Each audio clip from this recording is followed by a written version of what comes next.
안녕하세요, 랑싸입니다. 자영업하다가 폐업하고 쉬고 있는 백수예요. 제가 일을 쉬면서 단순히 식비를 아껴보겠다고 블로그를 시작했어요.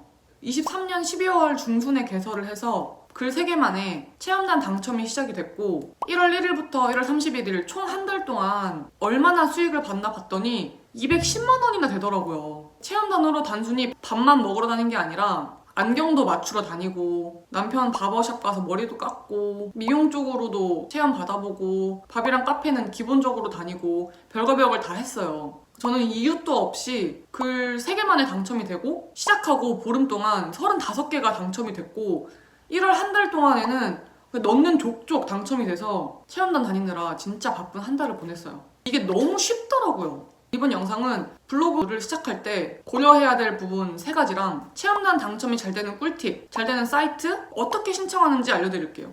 누구나 할 수 있어요. 블로그를 시작하시면 애드포스트를 고려하고 시작을 하시는데 저도 실제로 신청을 했어요. 결과를 알려드리도록 할게요. 블로그를 시작할 때는 3가지 정도를 염두에 두고 시작을 하셔야 돼요. 첫 번째는 목적을 정해서 시작하셔야 돼요. 블로그로 현금성 수익 창출을 할 것인지, 그냥 일기처럼 데일리 기록용으로 할 것인지, 정보를 알리고 싶은 건지 등등 여러 가지가 있잖아요. 저는 오로지 체험단을 하면서 생활비를 줄이자, 이게 목표였어요. 일을 쉬니까 돈 나갈 구멍을 줄여야 되잖아요. 그거에 맞춰서 블로그 개설을 했고 키워나가기 시작했어요. 실제로 1월 한 달 동안에는 식비가 10만 원밖에 나오지 않았어요. 목적 달성을 한 거죠. 밥은 엄청 먹으러 다녔는데 10만 원밖에 안 나오니까 가성비 좋더라고요. 저희 부부가 한 달 동안 체험단으로 외식을 한 횟수가 결혼생활 5년 동안 외식을 한 횟수보다 훨씬 많겠더라고요. 결혼생활 5년 동안 계속 집밥을 해왔는데 이 한 달은 집밥도 안 하고 살았는데 좋네요. 왜 이렇게 다들 외식을 하는지 알겠더라고요. 물론 이 블로그를 장기적으로 길게 봐서 체험단의 이 쫌쫌다리 수익보다 더 큰 수익을 낼 수 있기도 해요. 더 전문적으로 키워서. 그런 걸 원하시면 좀 더 전문성 있게 글을 작성을 하셔야겠죠? 두 번째는 블로그를 시작할 때 주제를 정하시는 게 좋아요. 경제면 경제, 육아면 육아, IT면 IT 이런 쪽으로 주제를 정하고 계속 퀄리티 높은 글을 써가시면 이걸로 수익화를 하실 수 있어요. 그리고 전문적인 글을 계속 잘 쓰면 노출도 잘 되고 블로그 점수도 잘 올라간다고 알고 있어요. 그런데 염두해야 될 건 블로그는 꾸준한 게 우선시 돼야 된다고 생각해요. 그래서 내가 오래 글을 쓸 수 있는 주제를 정해야 돼요. 주제는 딱 한 가지가 좋다고 하는데 저는 맛집, 여행 이렇게 방향을 잡았어요. 2가지죠. 저는 포스팅으로 수익을 내는 것보다 체험단으로 먹으러 다니는 게 최우선이었기 때문에 제 블로그 소개글에도 맛집이랑 여행을 좋아한다는 걸 어필을 했어요. 제 블로그 딱 들어오면 먹으러 다니는 거 좋아하고 여행을 좋아하는구나를 알 수 있게요. 3번째는 글을 굉장히 정성스럽게 쓰셔야 돼요. 저도 처음엔 이게 제일 힘들었어요. 글 쓰는 거를 잘 하지도 못하고 좋아하지도 않고 저한테는 좀 어색한 활동이거든요. 대학 다닐 때도 레포트 쓰는 게 제일 힘들었던 사람이에요. 처음에는 감이 전혀 안 와서 제가 목표로 하는 체험단을 많이 다니는 블로그를 여러 개를 살펴봤어요. 그 사람들의 글을 보면서 이 정도 쓰면 체험단에 당첨이 잘 되는구나 라고 가이드를 얻고 나는 그거보다 조금 더 정성스럽게 써야겠다 해서 그렇게 시작을 한 거예요. 본인이 정한 주제에 맞는 글들을 많이 보는 걸 추천드려요. 저는 문제는 뭐였냐면 체험단이 목적이니까 맛집 위주로 포스팅을 해야 되잖아요. 근데 외식을 진짜 안 하니까 올릴 게 없는 거예요.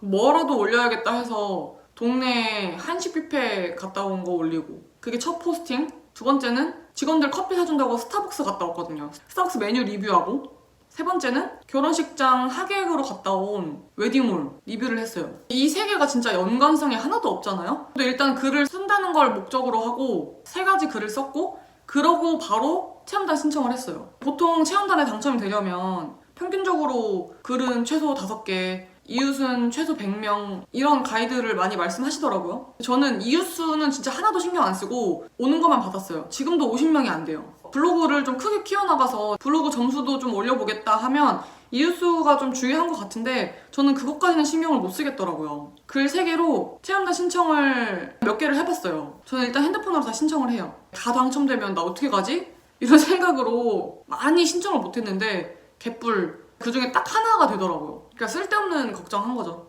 그래도 그 하나가 되니까 이게 되는구나. 뭔가 자신감이 생기더라고요. 이제 뭘 신청해야 될지 알겠더라고요. 그리고 체험단을 한번 다녀오면 어쨌든 글을 하나 올릴 수 있잖아요. 그렇게 체험단을 다니면서 포스팅을 계속하고 글을 정성스럽게 잘 써가니까 체험단 당첨이 쭉쭉 되더라고요. 어떤 체험단을 고르고 어디 사이트를 이용해야 당첨이 잘 되는지 말씀드릴게요. 저는 레뷰, 강남 맛집, 디너의 여왕, 미블, 포블로그, 데일리뷰, 놀러와, 리뷰노트 이렇게 이용을 했어요.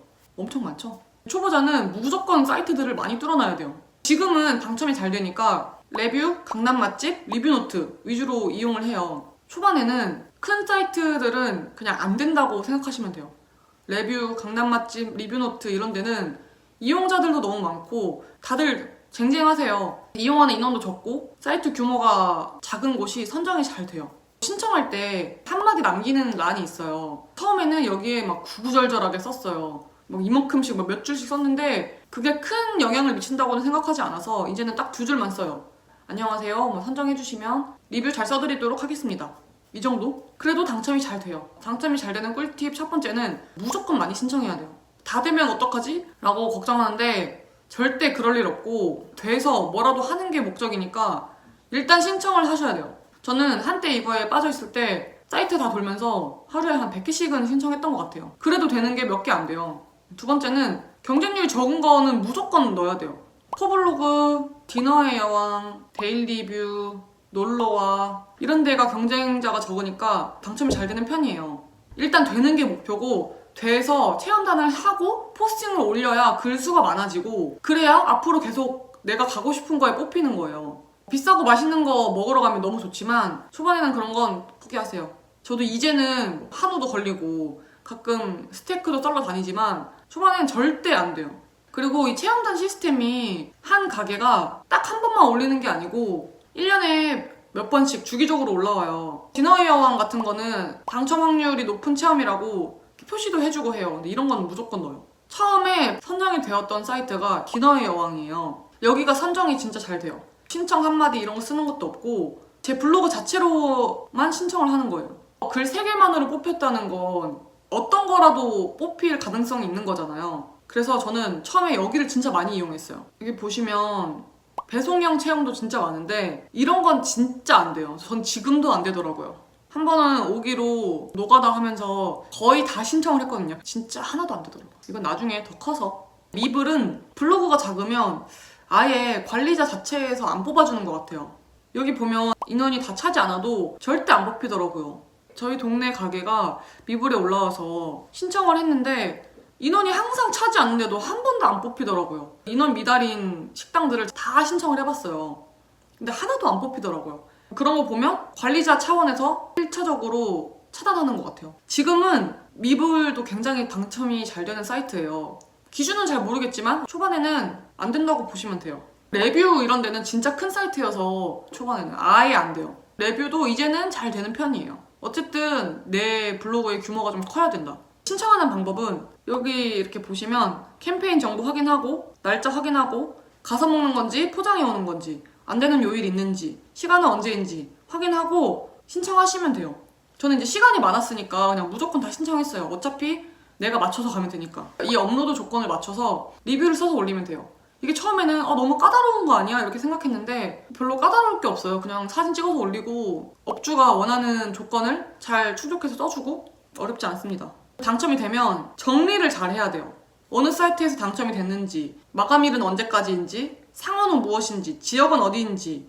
초반에는 몇 개 안 되니까 상관이 없는데 조금만 지나면 막 물밀듯이 되거든요. 저는 메모장에 그냥 이런 식으로 써놨어요. 어디서 당첨됐는지, 마감일, 상호, 지역. 그리고 포스팅 완료하면 포스팅 완료했다고 표시해두고 얼마치 먹었는지 표시했어요. 얼마치 먹었는지 기록해놔야 돈 번 것 같고 기분 좋더라고요. 예약은 보통 문자로 어디 체험단인데요. 언제 예약될까요? 이렇게 문자로 다 예약했고 초반에 저는 첫 가게를 가는데 너무 민망하더라고요.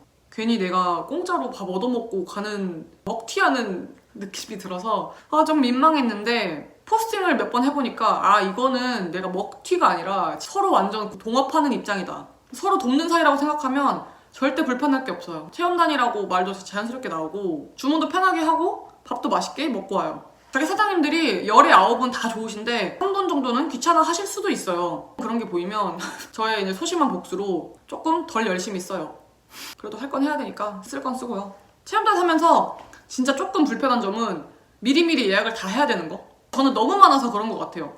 보통은 저녁에 한 끼 드시러 가고 점심에 한 끼 드시러 가니까 괜찮은데 저는 막 하루에 2번, 3번 뭐 이렇게 가니까 스케줄 잡는 게 좀 귀찮다. 체험단으로만 포스팅을 하면 저품질 블로그가 된다고 하는 말도 제가 봤어요. 포스팅이 100개 이상이 됐고 체험단으로 쓴 포스팅이 80% 이상인데 아직까지 저품질은 아니에요. 저품질도 딱 이렇다 할 규정이 있는 건 아니라서 일단 선정되면 열심히 먹고 리뷰 열심히 써주고 그러면 돼요. 그리고 중간중간 제가 개인적으로 가는 업체, 가게 이런 것도 포스팅을 한 번씩 했어요. 그런 게 뷰가 좀 잘 올라가더라고요. 그리고 포스팅을 꾸준히 할 수 있는 노하우가 좀 필요해요. 각자만의 방식을 찾아가는 건데 저는 이렇게 딱 각 잡고 앉아서 쓰는 게 에너지가 많이 들고 집중력이 많이 필요해서 힘들더라고요. 한번 갔다 오면 핸드폰으로 사진만 쭉 비공개로 업로드를 하고 한 텀 쉬고 또 시간이 나면 다시 켜서 글만 또 쫙 쓰고 이런 식으로 하니까 금방 하더라고요. 저만의 방법을 좀 찾아가고 있어요. 이렇게 체험단이 너무 많이 돼가지고 하루에 5탕 뛴 적도 있고 그래요. 머리 자르고 점심 먹고 카페 가고 픽업 2개 해오고 그럼 이제 포스팅 하루에 5개 해야 되는 거죠. 그래도 뭐 공짜니까. 1월 한 달 동안 체험단 개수 세어보니까 68개나 갔더라고요. 210만 원 상당의 체험을 제가 했어요. 당첨이 많이 됐는데 단순 변심으로 좀 귀찮은데 취소하고 싶은데 해버리면 페널티를 받아요. 앞으로 좀 체험하는데 불이익이 있으니까 웬만하면 다 갔어요. 그리고 제 지인분이 에드포스트 계속 신청해보라고 해서 바로 신청을 해봤는데 개설한 지 3개월 지나야 승인이 된다는 조건이 있더라고요. 그래서 아직 승인은 못 받았어요. 에드포스트까지 승인이 나면 저는 이제 여행 정보 이런 걸 좀 위주로 올려볼까 싶어요. 체험단은 이 정도 하면 제가 원하는 목적에 달성을 했고 여행 정보를 올리면서 에드포스트 승인 받아서 현금성 수익을 조금이라도 만들어 보겠다 라는 게 목표예요. 여러분도 블로그 해보세요. 저 같은 사람도 합니다. 물론 한 번에 성과가 나기는 어렵지만 무슨 일이든 다 그렇잖아요. 이게 부업으로 딱 좋은 것 같아요. 시작을 한다는 게 중요한 거니까 글 쓰는 연습에도 좋고 나중에 돈도 벌 수 있으니까 추천합니다.